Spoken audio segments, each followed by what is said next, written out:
I initially decided to get my enhancement when the FDA approved the silicone in 2008, but I didn't have the money. So on my deployments, I was making a little bit extra, and I was able to do some research in all my copious amounts of free time, not a whole lot.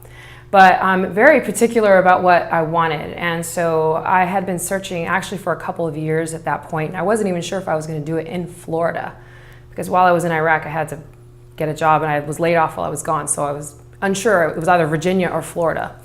But I had family here, so I figured it was a safe bet to look in this area. And so I had been looking through a lot of different websites with their photographs, and I tried to match a before and after that looked like me before and what I wanted to look like after without being all torpedo tube-ish. Yeah. So, and I also wanted to be natural. And the first doctor I spoke to actually was in Hawaii in 2008 when they first, and I just didn't feel comfortable with him, and he kind of, I don't know, he really didn't put me at ease, and so I put it off for a while. But I wanted it to be as natural looking as possible and not completely obvious.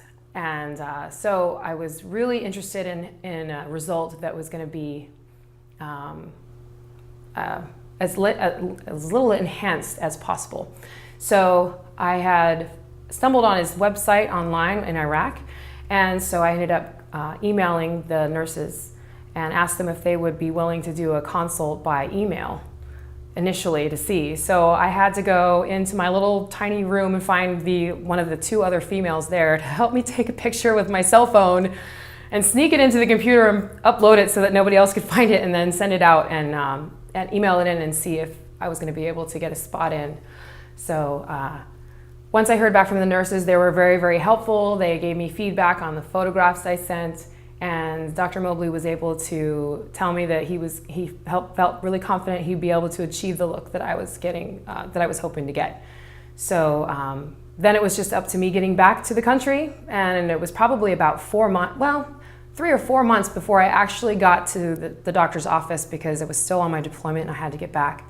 And so I had everything scheduled for the date that I would be for sure in Florida.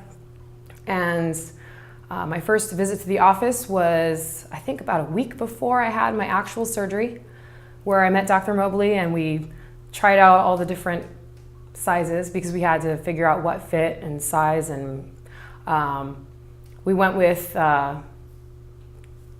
the implants that I chose, and I was very happy. So I ended up looking through many websites, and I had been looking at many different websites for a couple of years. And I had tried to figure out how to navigate through where the photographs were. Some people had categories by different sizes, from one size to the enhanced size.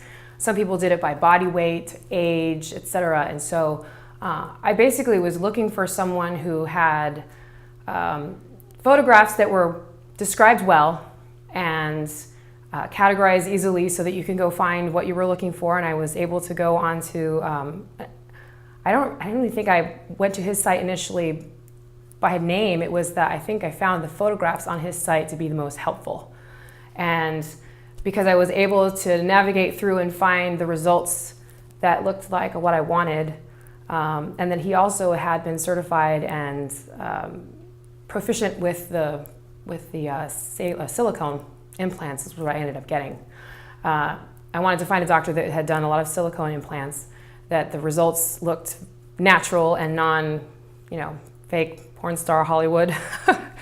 I didn't want it to be obvious in clothing, and so I felt really confident that the photographs, I was really drawn to the photographs. I went back and forth and looked through several different photographs, but I ended up going back to his website the most often, and I found a patient photograph on the site of a female woman who was near my age, who had a before similar to what I was, and her after was beautiful.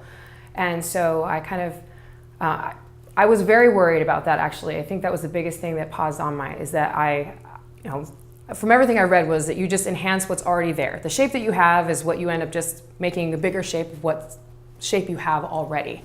And in order to get the look that I wanted, I thought there was going to be a little bit of trouble with it. And so I really honed in on the look that I had before, which isn't very common.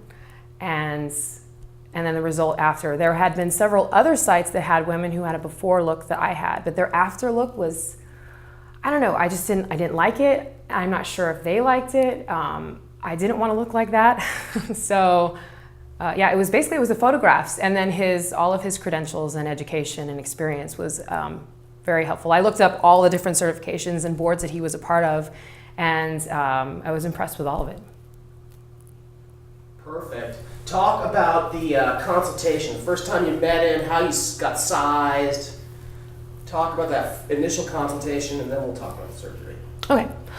So initially I spoke with the nurses, and they told me to go into the room where I was waiting for Dr. Mobley, and I met him. And he was very nice, and I started chatting him up, and he was very, very friendly, and he seemed very intelligent. I work with a lot of really intelligent people, and that was comforting for me at least. And when I expressed the concerns that I had about the shape and placement and the type of size I wanted, and I wasn't going in to just get huge. I wanted to be feminine, and I wanted to not be obvious and natural as possible. Not natural as God made me, but natural the way I wanted to look naturally. And so he was very reassuring, and he allowed me to initially, I think I went through maybe 4 or 5 different sizes, and I ended up changing my mind a couple of times, but he was very patient and explained the differences between the different profiles of the implants. So there's high profile, moderate profile, and the base size, and how it would look and where it was placed, and limitations based on the implants, and realistic expectations.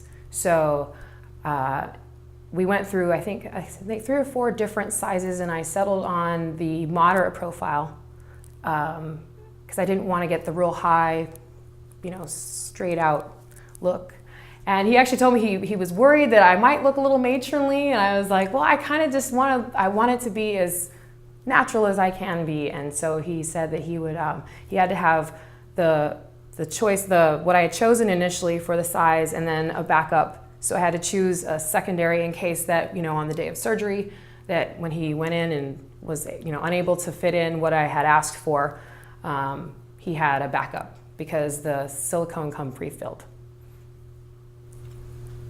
All right, so the morning of, I arrived at the doctor's office, and I was a little bit, I was a little scared, just because going under to me is a strange experience. But I went with my dad, actually.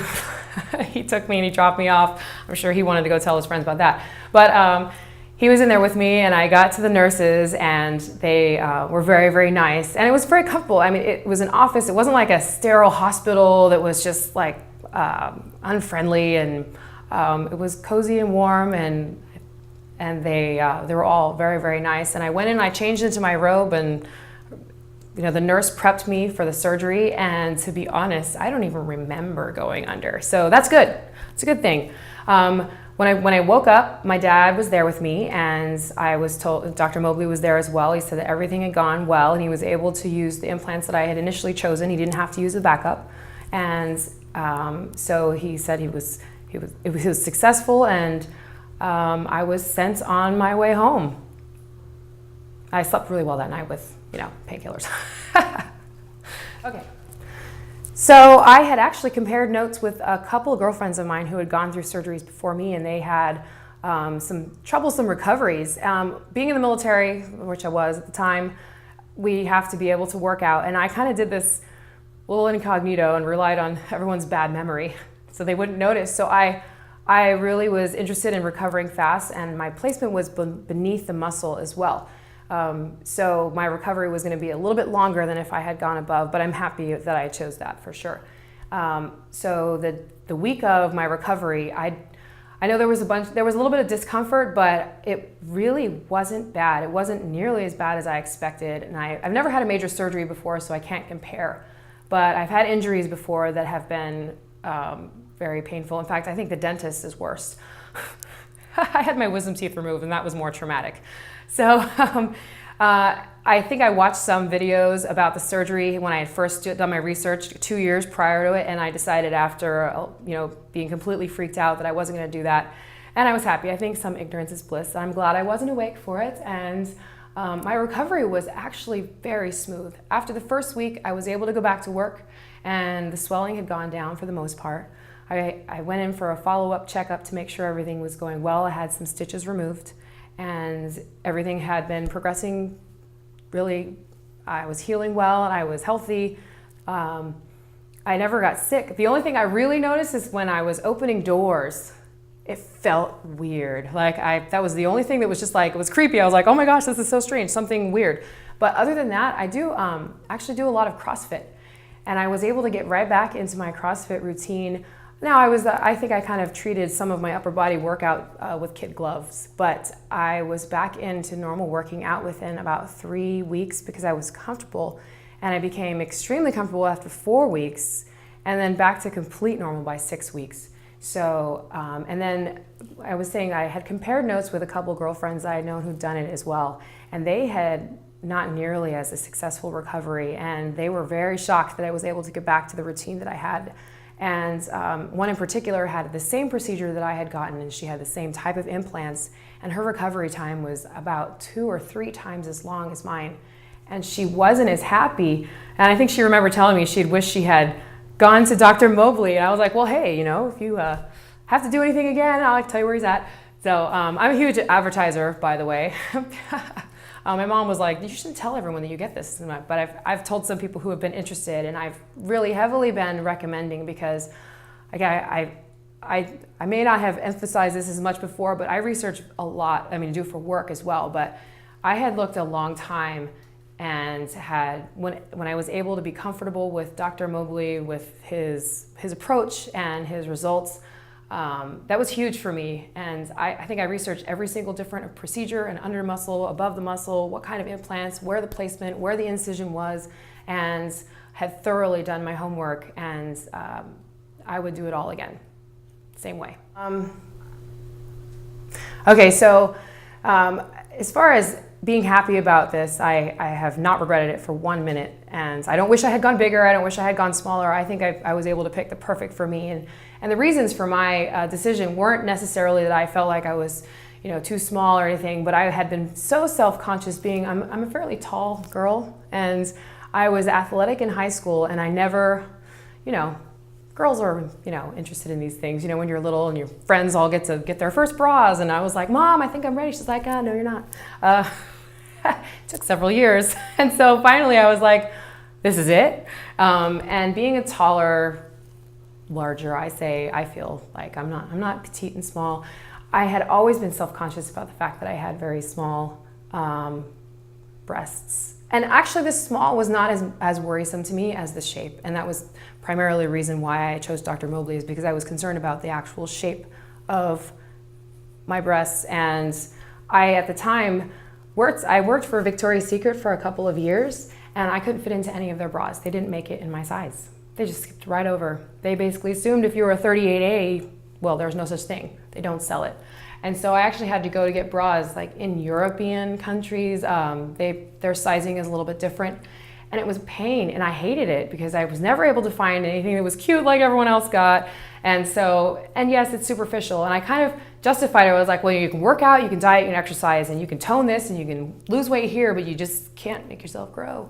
And for girls, it's lucky we have that option. So, but I had been concerned about the saline, and then the FDA approved them, and so coming around to Dr. Mobley, again, I could have gone a lot of different places, and at the time I wasn't sure where I would even live. I've lived all over the United States. I have family and friends everywhere, and so if I had found Dr. Mobley in Hawaii, I would have used him there. And if I found him in, you know, Colorado, where I had family as well, I would have gone there. So the location of the doctor that I chose was less important than the results and the kind of doctor that I was going to be working with. And so I just lucked out that I live in Tampa. It's an hour away, and happened to get a job back here. So it's been really great.